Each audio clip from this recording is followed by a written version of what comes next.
perspectives, personality. Howdy, folks. Welcome to Dynamic Store TV. I'm your host, Eric Laguerre, founder and principal of Laguerre Recruitment and Dynamics Door. We are very excited to host our second episode of Dynamic Store TV with not only a colleague, but someone I consider a friend at this point, Sharon Bhalaru. Sharon's background spans over a decade in the Microsoft Dynamics space, working up from being a business analyst, senior consultant, as well as solution architect, and then into management, being a director, and is now a partner that presides over Microsoft's technology consulting unit, specifically with Microsoft Dynamics D365 delivery, which encompasses finance and supply chain management, which we call it now, not F&O anymore, as well as Dynamics 365 CE. She also holds a special title that's exclusive to me, and that is my wife's big boss.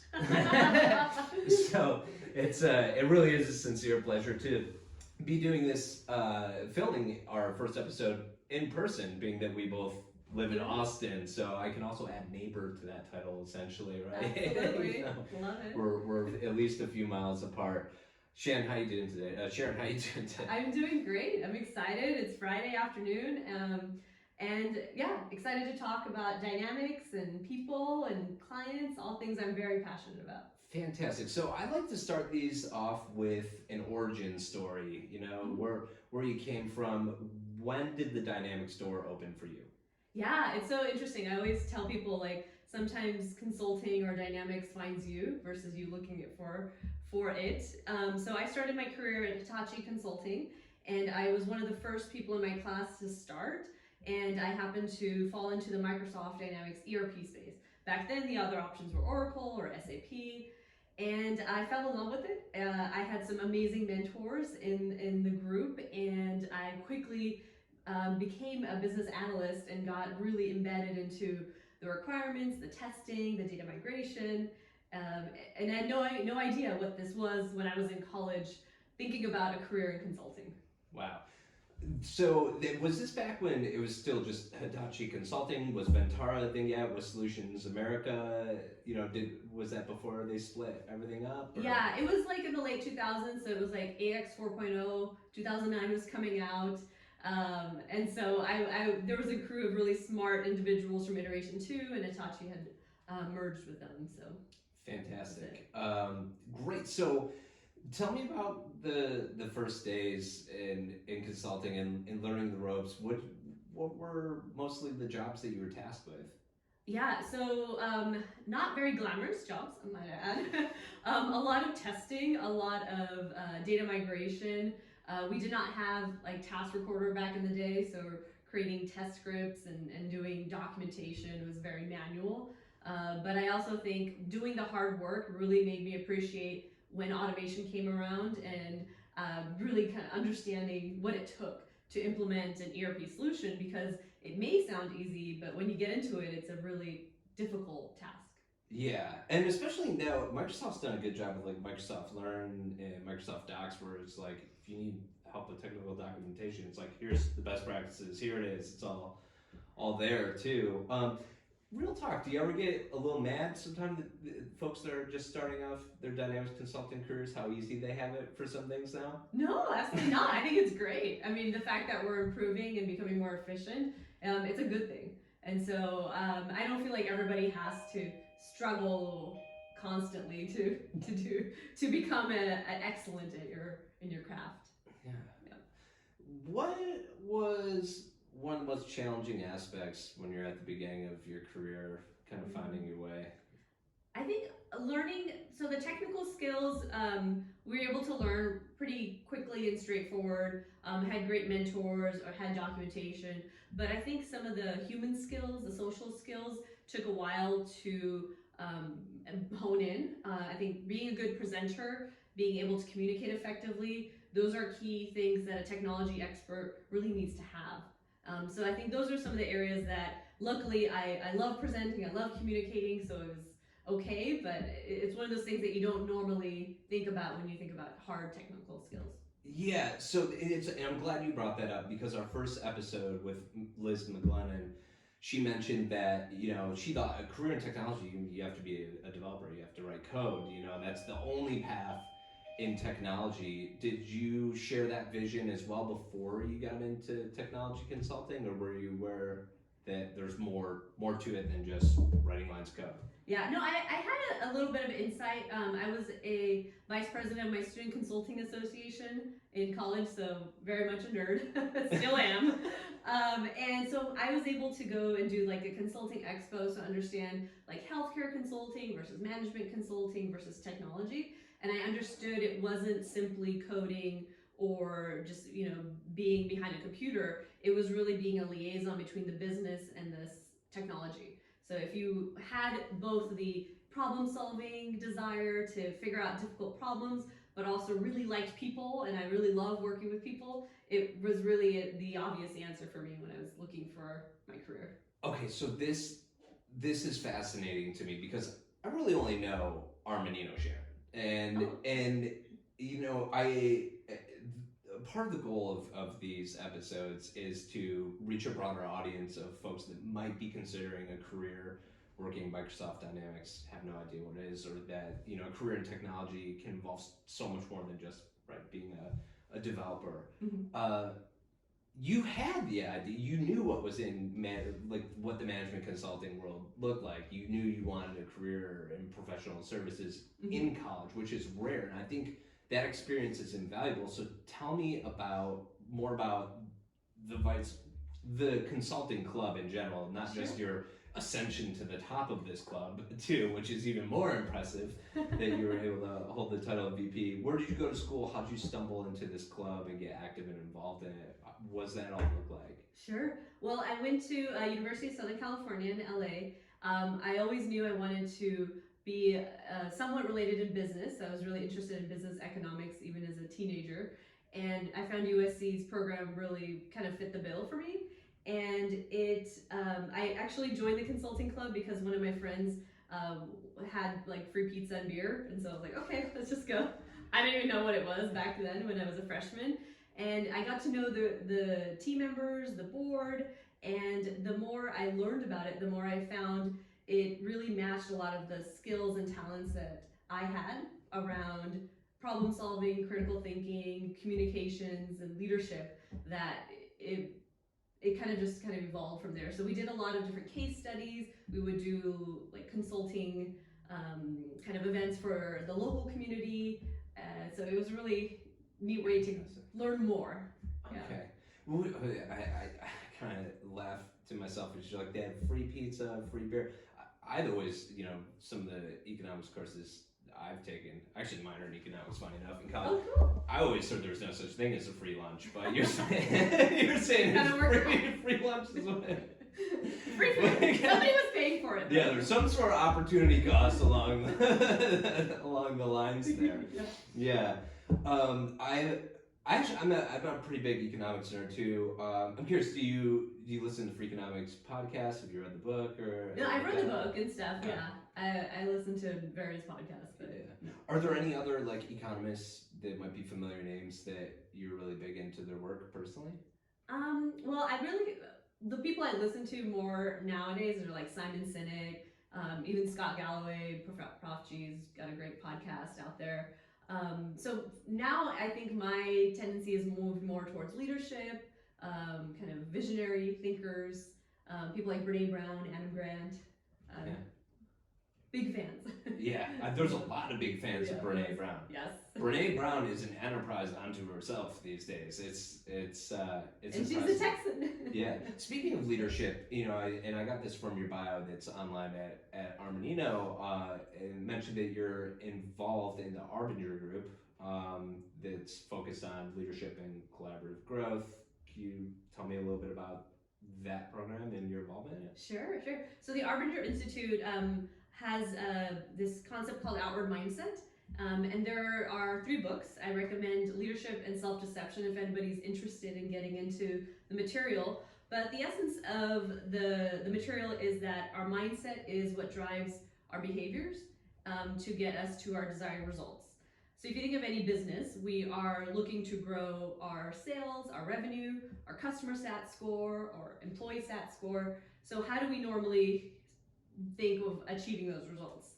Well, the common approach is people try to prescribe behaviors. You have to do this, pull the lever this way, motivate with a carrot and stick.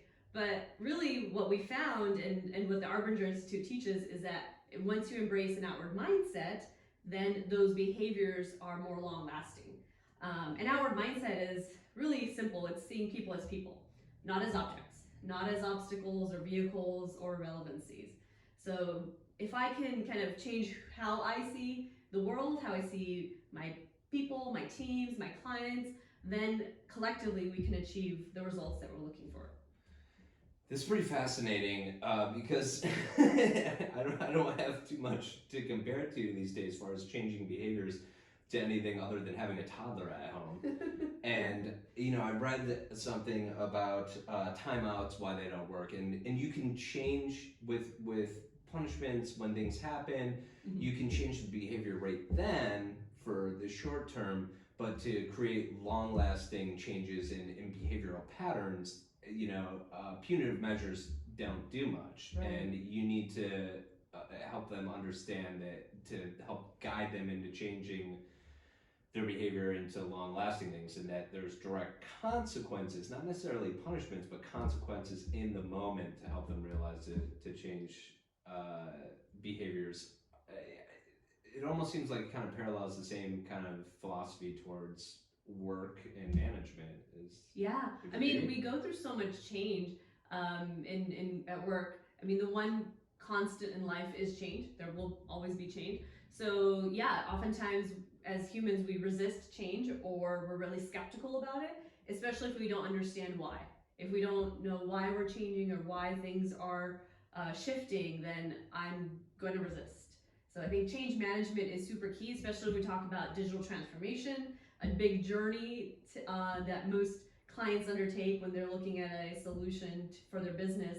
It really touches every part of the business, from like the business processes, not just IT, but really all the way up to the executives who can see the health of their business because they have a new ERP or CRM software. Yeah. So going back to, I forgot, most of this is centered around ERP and CRM implementations. So might as well ask about your experiences there. What's one of the strangest requests that you've ever had from a client during an implementation project or a project for them? Strange request. I think a lot of the ones that puzzle me are kind of like, I have to get an easy button to do this one thing that we do once every 5 years. It's like building for the exception. It just kind of boggles my mind. It's like, use the Pareto Principle, the 80-20 rule. We don't want to really overcomplicate something that can be done manually that you do once every 2 years or so. So I think those kind of requests, we're just, again, got to educate and share, why is it important? Maybe there's something underlying, or maybe there's something we can automate. So those are interesting ones. Can you expand on the 80-20 rule? I'm familiar with it myself, but I mean for the audience at large. Sure. Yeah. Sure. So we use 80-20, kind of has become like a consulting bingo item if you were to do consulting bingo. But basically the Pareto Principle is like 80% of the value comes from maybe 20% of the total, let's say, whatever workforce that you're looking at, whether it's customers for your revenue. So really focusing on, what is the majority of sales, or what is the majority of the inventory focused on, and really looking at solving for the majority versus looking at the 20%, which is more exception based.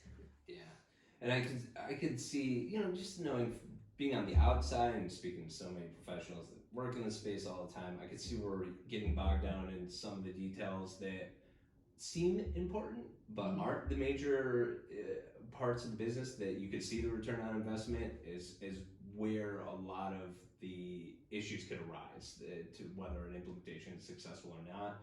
I'm sort of just assuming that. Would you agree? Yeah, one of the keys to having successful implementation for any technology is making sure you have a well-defined scope and that you understand the long-term vision of where your company is going. So if you have a growth strategy or you have a roadmap on where you'd like to go, use those as design principles for designing your solution. So you were talking about, what was it, the kind of over building something, okay, like getting into the weeds or focusing on the wrong thing, right? Yeah. We work with a lot of really smart people, and we can tend to get into analysis paralysis where you get really focused on very detailed requirements without understanding the bigger picture. And so I think having people who are very detail oriented as part of the project team is awesome, but we also need executive engagement and evangelism at the highest level so we can focus on a strategic plan as well. So we need to make sure our company's goals also align with the project's goals and they aren't in conflict. Yeah. Speaking of aligning with goals and scope, there's some really interesting news that hit yesterday, and obviously just like any podcast or anything in technology, AI is going to work its way into this at some point, right? We have to talk about it. But Microsoft is launching Copilot, which I'm sure you're familiar with it. Like it's sort of the way I understand it, it's like AI Builder but enhanced, so that you can just basically, hey, I want a Power App to do this, go. At least that's what I'm taking away from it. And it seems like that's where we're heading. A few months ago, a good friend of mine who's a D365C technical architect was like, yeah, I'm not gonna lie, I've had Chat GPT write code for me a few times. I mean, I check it, but it's pretty good. So it just seemed natural to me that the Power Platform would kind of take that same concept so that you could make low-code, no-code apps. Yes. Do you think that's going to become disruptive now to scopes that may have been in place for projects that we were like, oh, well, we were going to manually build these Power Apps now, but it's like, oh, wait a minute, now maybe we can just tell the Power Platform to build this, to build this solution. What do you think are going to be the effects in the near term, long term, etc.? Sure. Yeah. In the near term, it's very exciting to be able to embrace AI in a very tangible way that makes a positive impact for our clients is really exciting. So it becomes part of the solutioning. So it's no longer just building something manually or deferring something. It can just be part of the project and part of the answer and how we solve complex business problems. One of the long-term effects I'm thinking about is more on the governance side. When you have a lot of like citizen developers, how are we maintaining it? How do we make sure that we're not losing control of all of the different AI and the apps that we build? So that's another thing for the long term. We want to make sure we have a strategy on how do we empower our people, but also make sure we don't create more dissonance. Yeah, you've been reading my LinkedIn articles. It's a good one. Definitely read them. I did write one that I crowdsource information, mostly from some contractors that I've known for several years about Power Platform, where we're at in growth as far as the promise of the citizen developer, and got really candid takes about, yeah, it's great, the promise of it to have key people in operations and business being able to make meaningful applications, but still with issues of scalability and how to use the long-term approach to like how do we make solutions sustainable to work. Some of those elements are missing, and so there seems to be some confusion as to like how can we leverage the Power Platform in the most effective way budget-wise with using our employees, but also at the same time to get the most out of it. When do we engage with our VAR, our partner consulting firms, to have that expert help to guide it along the way? Yeah. Do you think that's becoming like a difficult strategy to map out for executives that have their firms or organizations in the Power Platform or in Dataverse right now? Yeah, I mean, I think it depends on how big of an IT department you really have, and that how much time they have in terms of like embracing new technologies or trying to crack the code themselves versus leveraging experts or advisors who've done this before. And I also think kind of coming it from the industry lens of like who else has built these apps in my industry or have helped automate, whether it's my finance functions or my inventory functions, that can get a head start on it. So I think more and more we're being called in to be advisory and help, and also kind of help upskill developers and technical experts on our client side. So we have the Academy, which is one of our amazing teams at Armanino, and they're focused on really helping our clients through their learning journey. So oftentimes it means teaching the business users how to, be an expert on the AP side or warehouse management. But we also see a huge demand for IT upskilling. So if they understand, can do development in one language, we can also help them understand what does it mean in Visual Studio, what does it mean with D365 BC or CE or FSE or Power Platform. Whatever they need to understand, we can help them get there so they can be self-sufficient and empowered on their own. Yeah, and so from the seat that you're sitting in, like I'm pretty sure you preside over the academy, as far as I know. Sure.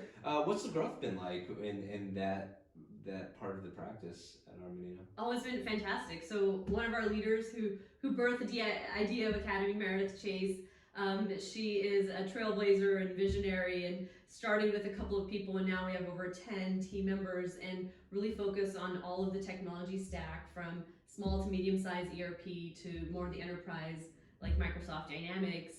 And we have hundreds of classes on the shelf. We're continuously updating and modifying those, and really also doing custom learning for our clients where they have very specific problems, or they may want to know what engineering change management does and what are the features that are different. And so we've done a lot of like custom private group classes too. Yeah. In the beginning with the academy, was it going to cover all of technology consulting? Because it seems like you do. I mean, it seems like Sage Intacct actually has. Am I allowed to say that on here? Yeah. Again, it's my show. Yeah. But I mean, it's so much more than Dynamics that you're covering. Was that the original vision too? Is to have the academy for all of the offerings that you're resellers for? Absolutely. I mean, all the things that we do within Armanino, even. I mean, we can be helping to teach. So whether it's teaching our clients how to be excellent in their craft, all the way to learning technologies, but also how can you even be an excellent executive in a steering committee? Those are kind of the things that I'm looking forward to kind of rolling out in the future, is how can we teach our clients to be ready for this digital transformation? Yeah. Do you think that's kind of a novel approach to consulting? Because from my point of view, the standard model of management consulting is like, oops, we don't have expertise in this. Let's bring in the experts. We're coming in. We're going to run up the bill because we know what to do. Here's what this is going to cost because, all right, we're doing it. And it's sort of like an idea. It's like, we'll tell you what, we'll teach you how to do it. It seems like it's a whole different paradigm to consulting, and it's kind of catching on. I mean, is it sort of like a new idea? How is that work? It's a unique idea for sure. I'd say it's pretty unique because at Armanino, one of our key values is empowered. And we talk about empowering our people to chase new ideas, but also we use that same lens to empower our clients. So it's not so much about I have to show up as the expert because I know it all, but instead really embracing that we're learn-it-alls and we are here to learn, but we're also here to teach you and be an educator so that you have the knowledge and power. And then great, then I don't need to be taking over all aspects of your business. I'd rather be there to provide value for you. So it's really value-based, value-led kind of approach. Yeah, it's from what I know of it, it's working very well. Yeah, sure. So, when you're not a partner at a pretty large CPA or business solutions group, what can we find you doing? What are your hobbies outside of the business world? Ooh, I love traveling. So I just came back from South America a couple of weeks ago, and I think traveling just opens up new senses, new food, new cultures, new people to meet, and that is really rewarding for me. Okay. Yeah. So yeah, I think when we spoke, you were on your way to Colombia? Yes, yeah. Okay. I went to Colombia and Peru, went to the Amazon River in the jungle, and it was really cool just to be able to be in this ecosystem. And I was actually thinking about work, of course, when I was kind of processing in the middle of this jungle. But our guides were talking about how the ecosystem where the birds and the fish and then the wildlife all kind of work together, and they could sense that it was in balance and healthy because of the signals they got from the different animals or the plants. And I was thinking about it like a company has its own ecosystem, and we have signals if we are in a healthy ecosystem or not, whether it's client retention or employee satisfaction, or how are we hitting our goals. So that was kind of a neat way for me to reconcile the two worlds of, we ourselves play a role in a bigger ecosystem. Definitely. We all can sort of act as cells in the body, and as a niche focused recruiter in this space for quite a while now, we're always talking about the ecosystem, the ecosphere, the channel, the space. It seems like all those get used interchangeably, and I was thinking about work once, like I do all the time, the joys of especially owning my own firm, and I made the crossover between, I love Dark Crystal, the original movie by Jim Henson with the Muppets, and then a few years ago they redid a series on Netflix, and I sort of likened it to the Microsoft Dynamics space, where like the crystal in the center of everything is Microsoft, and then you got like your Gelflings, your Skeksis, and whatever, and there's like all these like players in this game, all like vying like who's closest to the crystal and harnessing its power. So I was like, is the crystal Microsoft? Right, she's your vendor of choice. Yeah, that's about as far as I got there.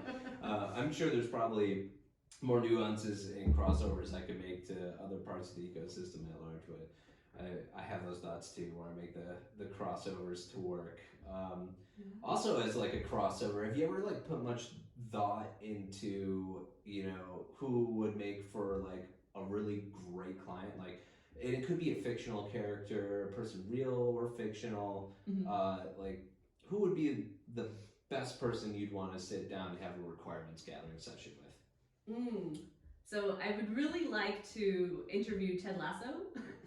I'm a huge fan of the show, and I know it's coming back for its final season, but I was just imagining, like, if we had Ted Lasso at the steering committee, how he would show up as a leader, somebody who's got his team's back, somebody who would be helping them come to a decision, who would not be like command and control, but more trust and inspire type of leader.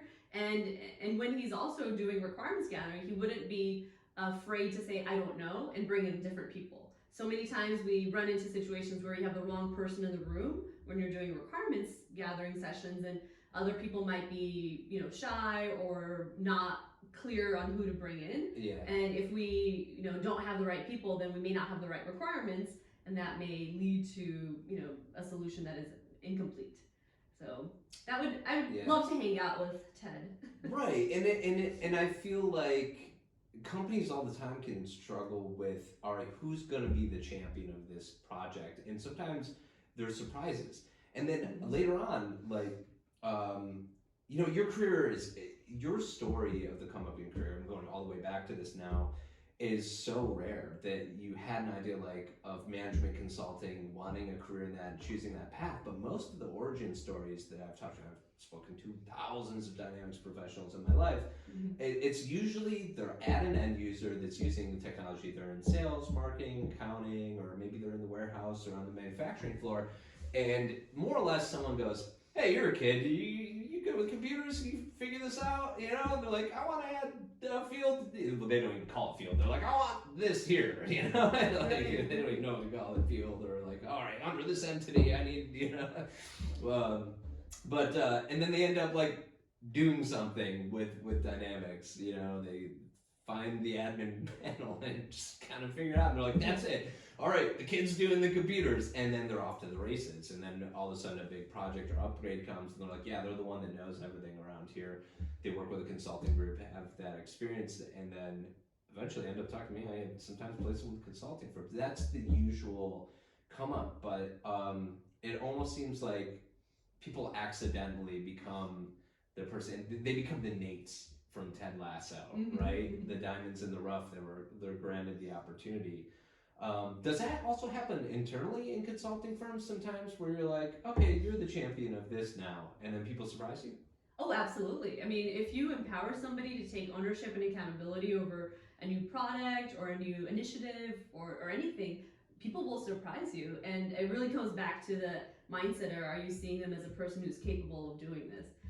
So I think all of us can learn any skill. I'm really big on terms of continuous education, continuous learning. We're always embracing that growth mindset. And if we allow people to practice their leadership skills or take on new problems and try to solve them, people will surprise you in a good way. Yeah. I truly believe that. Are there any examples of any products in the Dynamics suite or even ISVs or Dynamics adjacent sort of platforms where Armanino has gained an expertise in something almost accidentally because you're like, hey, you should learn this and see if we can make it an offering to our clients? Like, is there anything you point to? Be like, yeah, we started a XYZ practice this way and it worked. Yeah, I mean, quite a few. So we have expertise in high tech, and especially in the semiconductor industry, and a lot of it comes from our consultants who were in that industry themselves. So my manager, Jeff Russell, led a semiconductor business transformation journey and then became an expert in Microsoft Dynamics doing that. And now we have IP specific to our semiconductor clients that can help them with their business processes.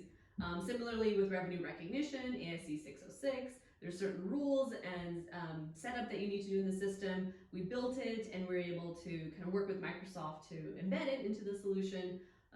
And then one more, life sciences. And so when we're working with our life science clients, they have to go through FDA validation. There's really like a lot of security around signatures and audit tracking. So we have IP that we've built on top of Microsoft Dynamics FSE to accommodate for that and really help our clients get an accelerator so that they can get to that go live faster. So we're not having to recreate something that we've already done. Excellent. So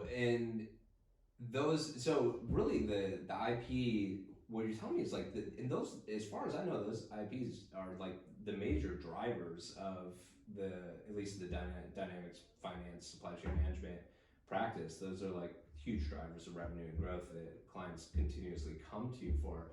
You're telling me that those are kind of, it wasn't necessarily a plan, but you just had that expertise in the industry internally. Like, why aren't we doing this? Absolutely, yeah. When you have smart people, I mean, you can essentially grow any kind of new product offering. So I think there's so much experience that we have as individuals, as team members. If we're able to build high performing teams, then we can definitely kind of unlock so many new ideas. Speaking of new ideas, are there any verticals or industries you have in mind that are just waiting for Dynamics to capture solutions for them digitally that haven't been touched yet? Well, like, what's the next frontier in your mind where the Dynamics platform, either CE or even Business Central, finance, supply chain management, field service, etc. Anything, insert product, whatever. What industries do you think could benefit from the solutions, or I guess any industry that you just like to work in? Yeah, well, I personally really like working with life sciences as well, as high tech. But there are so many kind of needs that around reporting, around compliance, around new laws that are being enacted, that if we're staying up to date in terms of like what's happening in our social, economic, political, geopolitical world, then we can kind of react faster. Like the Chips and Science Act is an excellent example of manufacturers now coming back to the US from overseas. And so what does that what does that require from our clients? They're going to need, facilities to be built faster, and they're going to need inventory reporting at a faster rate, and how can we help them get there?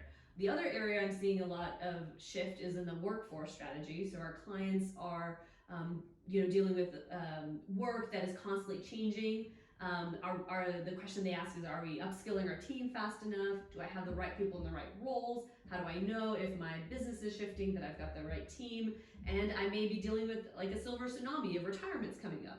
How do I make sure I have enough people to run the business if a number of my leaders or key team members are going to be retiring in the next 5 to 10 years?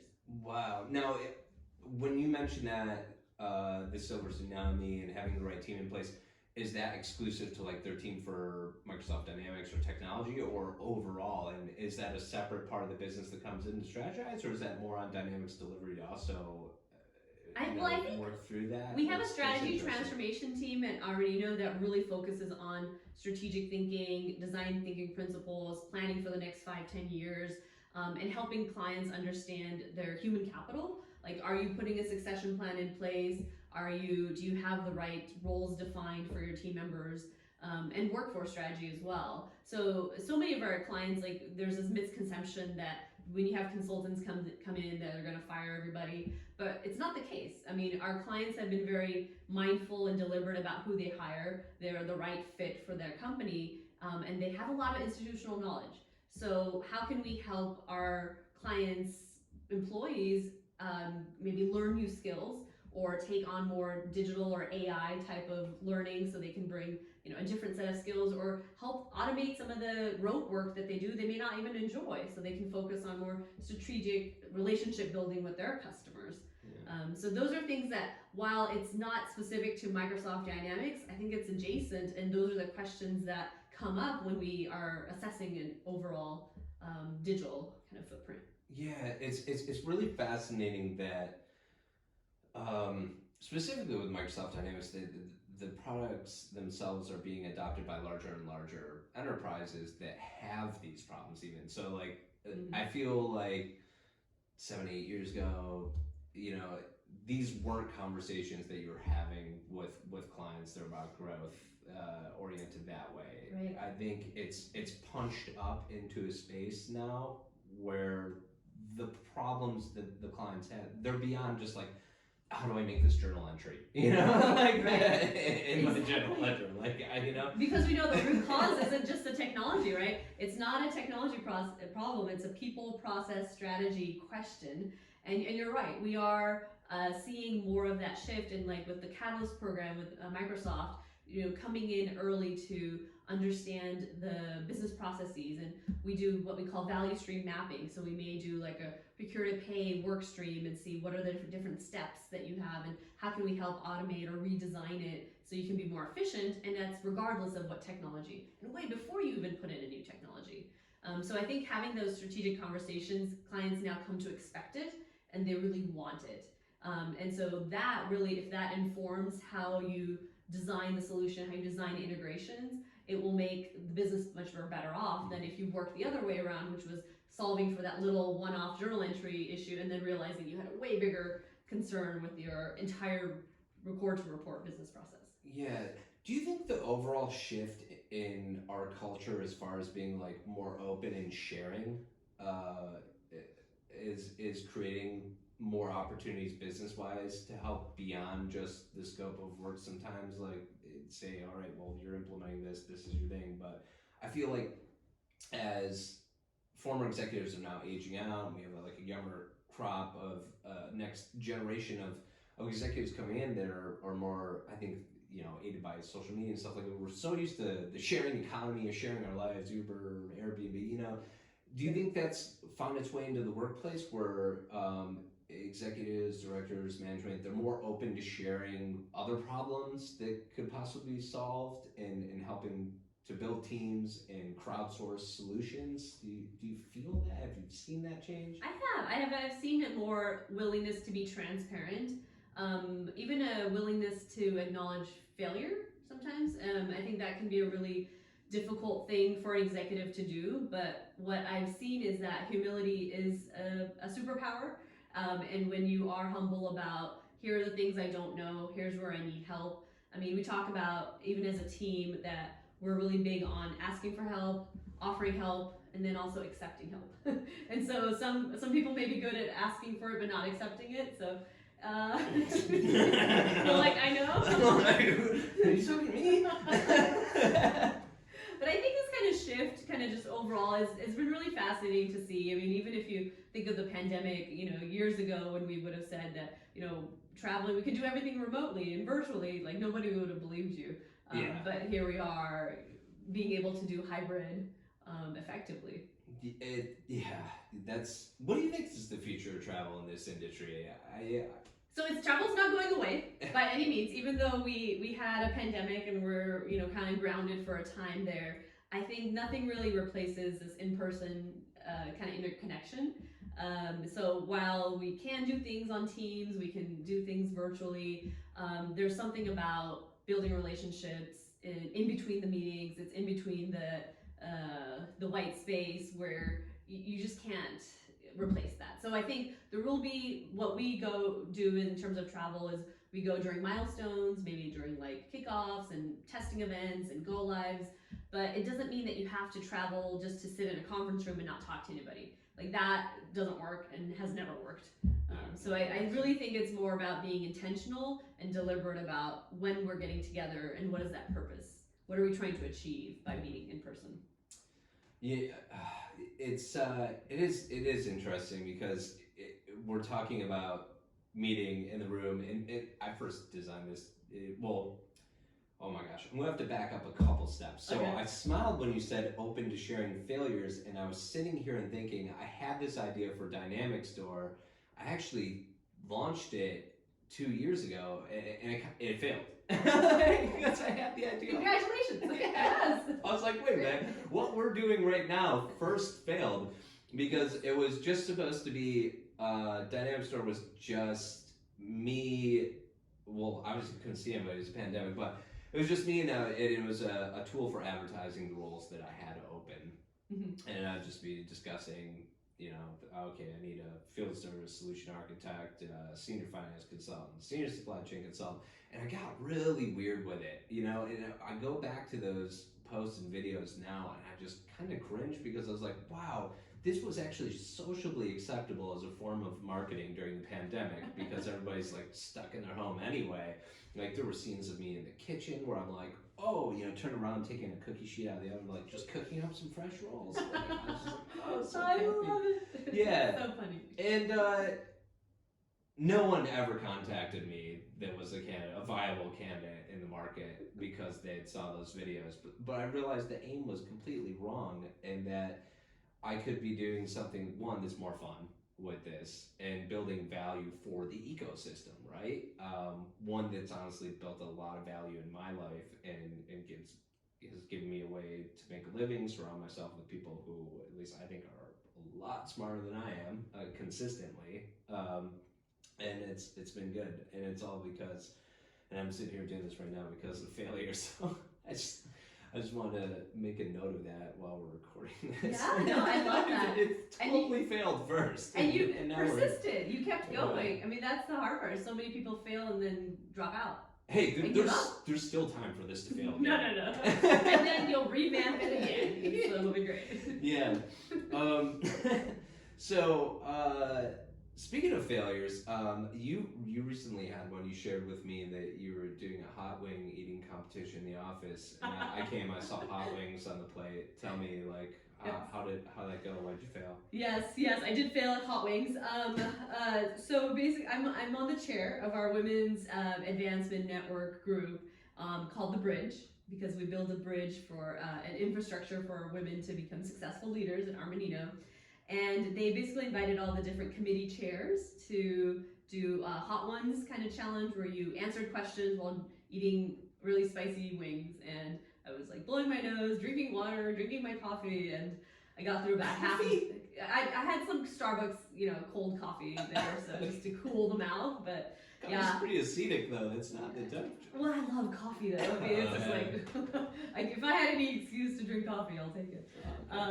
But yeah, so I didn't complete all the hot wings, but I did answer all the questions. So that was a fun way to bring people together. Our staff advisory board put that together. And they're a group of individuals that are voted on by the staff to represent them and take their ideas and vision to the executive. So I love that we have these kind of committees at Armanino where people can be a part of. Yeah, and then you can mix up and insert some fun into it. I'm no stranger to watching episodes of Hot Ones myself, so they're pretty good.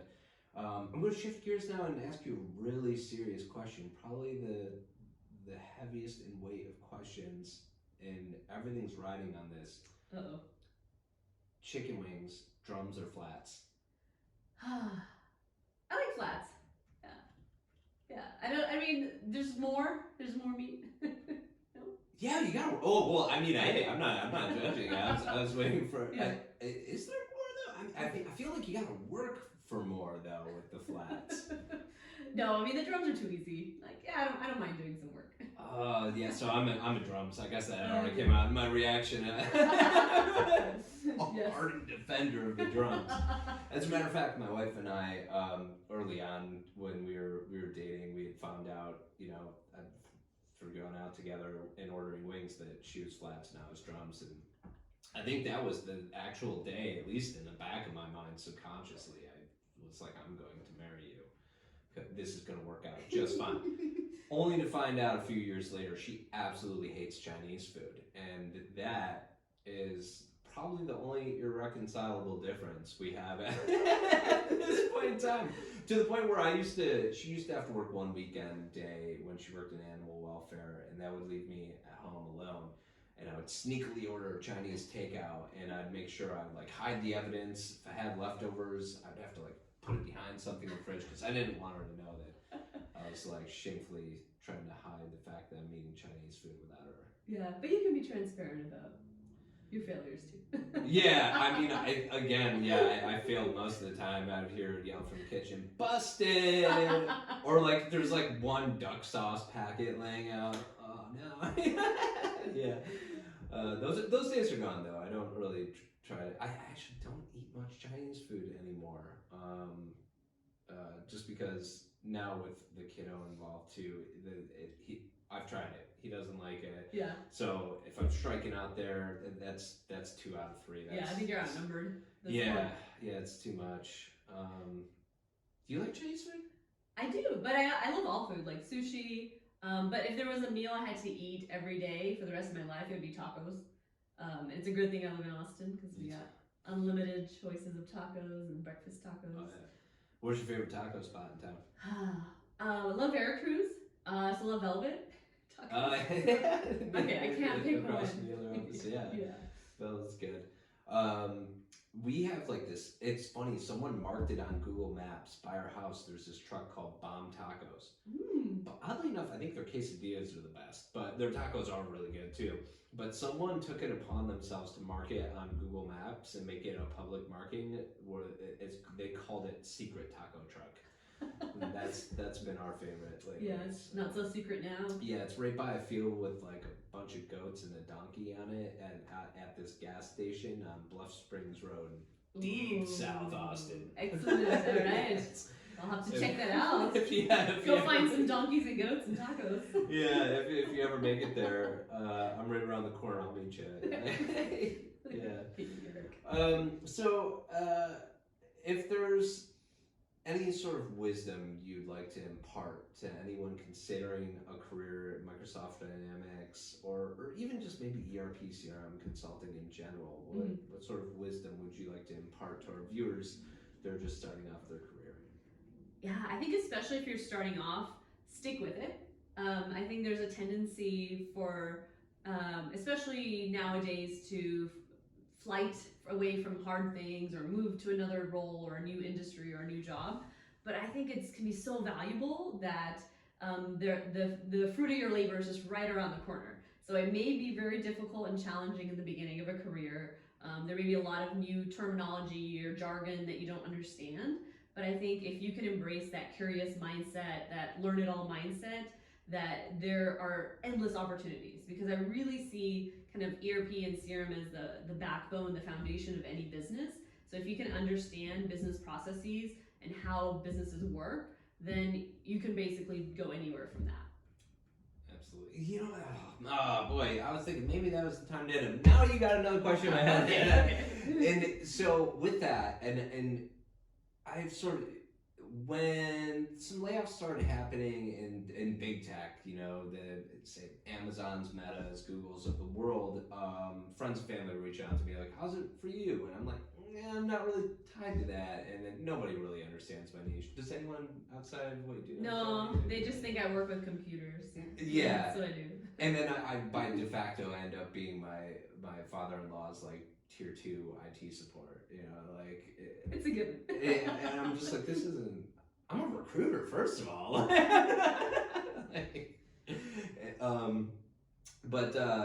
Okay, so do you think that because ERP, CRM, these are germane, parts of the business, you need that. They're unavoidable. They have to be a part of your business. Do you think that sort of insulates what you do or anyone else that's involved in CRP or ERP consulting from the larger trends in tech to some degree? In terms of like what's happening with big tech, I think it's a little bit different. I think because ERP and CRM are required kind of solutions regardless of what industry. So yeah, if you have like manufacturing, life sciences, professional services, financial services, healthcare, like you can basically support whatever industry, and some of them are going up, some are going down, and so it really is different than big tech, which may be more kind of social media or Consumer focused. consumer focused. So we're really serving our business clients versus the other firms. But yeah, I think it is foundational and it is super key. But I also think it allows us to be adaptable and kind of go where the business is. And so when you have economic downturns, you know, it's important to be mindful of it, but we can also kind of be prepared for it to help clients regardless of whichever industry they're in. Fantastic. Okay, Sharon, what's the next big thing in your world? What are you working on? You know, any initiatives that we should know about or you like people to know about? Big crazy things going on in Armanino? Big crazy things. Well, so many great things. I'm very passionate about leadership and building women leaders, and so we have kind of this program called the Executive Access Program that connects women stars with executive sponsors at the highest level, and in order to grow our leadership skills. So we are in our 5th or 6th year of doing that, and we've also expanded it to all genders, men from LGBTQ or underrepresented groups. So I'm really excited to help, you know, build a more diverse workforce and especially build that talent pipeline to get more diversity in the highest levels of leadership. Fantastic. And parting words? Other than just being grateful for all the work you do, for all the things that you do to kind of share this knowledge and wisdom with others, I think it's really important to let people know that technology is a really great and fun career, that there's a lot to be gained. So.